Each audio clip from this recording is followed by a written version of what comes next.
umaga, ma'am, meron pong nagpadala sa akin ng photo na mukhang nasa hospital bed si dating Pangulong Rodrigo Duterte at meron siyang hospital tag, 2 band sa kamay niya. So hindi po totoo yung photo na yon. Hindi totoo yung photo na yon. Malamang edited yung photo na yon. Ibang pasyente yon. Inano lang nila yung mukha ni dating Pangulong Duterte.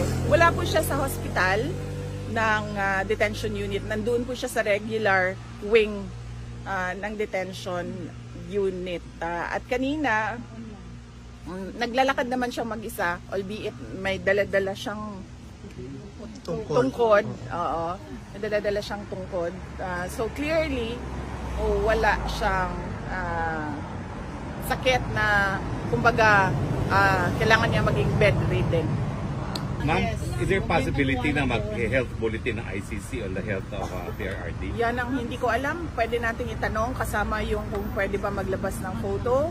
Yes. Pwede nating itanong sa lawyer kung pwede nilang i-request yon sa registry sa ICC.